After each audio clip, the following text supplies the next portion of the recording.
Tunaendelea na sehemu yetu ya 4, nami ni Kiima Story. Anaonekana Meli akiwa na mlinzi wakiwa ndani ya msitu usiku mnene, wakiwa na tafakari jinsi gani ya kurudi kijijini. Meli akiwa na bubujiko la maswali katika kichwa chake, mlinzi akiwa naeka usalama usiku mnene. Meli hana wasiwasi mkubwa. Kati huo mfalme usiku mkali akiwa na mawazo, hivi ni kweli? Akisikika mfalme akisema,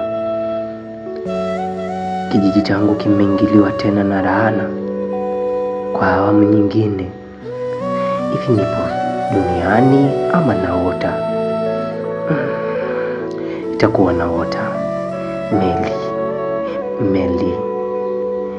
Meli aise.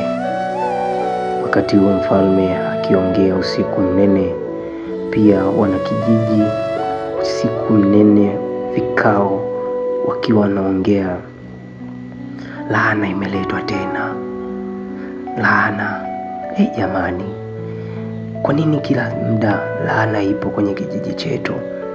Kwa nini kila wakati laana inatembelea kijiji chetu? Sijui kuna nini. Wakisikika watu kadha wa kadha wakiwa wanaongelea kuhusu laana iliyovaa kijiji chao. Wakati huo wanaonekana walinzi wakibebea dhana kubwa, dhana kali kwa ajili ya kumpata Meli pamoja na mlinzi, wakihakikisha kwenye kila kona, mashariki, magharibi, kaskazini, kusini, wanahakikisha kwenye kila pembe ya kijiji hiko. Wakati huo maskini ya Mungu, malaika wa Mungu, yu bado kwenye mto, hajui hili wala lile, hajui hiki wala kile.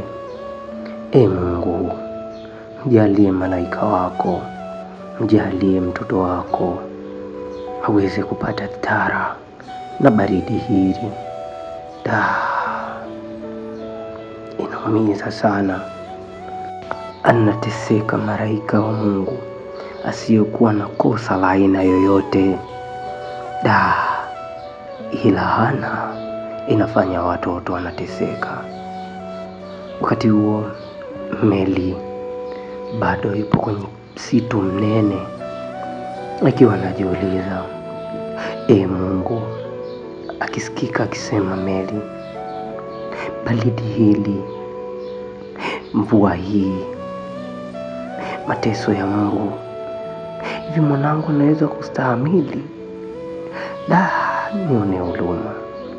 Wakati huo bado wanakijiji hawaamini, wanatamani muda wote, saa yoyote, hiyo laana ikamatwe na iteketezwe, kwa sababu inaleta mkosi. Kwa imani yao italeta njaa. Kwa imani ya kijiji chao, ikija laana kama ile, ni njaa, ni shida katika kijiji hiko. Mfalme anasema si ndoto. Akisikika akisema, niko kweli, sioti. Inapasa nichukue hatua. Endapo tu laana ikishafika, inabidi niteketeze mbele ya wanakijiji, nimteketeze Meli pamoja na mlinzi, kwa sababu walichokifanya wanataka kuangamiza kijiji changu. Mfalme akisikika kusema. Wakati huo bado malaika wa Mungu akisogezwa mbali kabisa na kijiji, huku mvua ni yake, jua ni lake. Malaika wa Mungu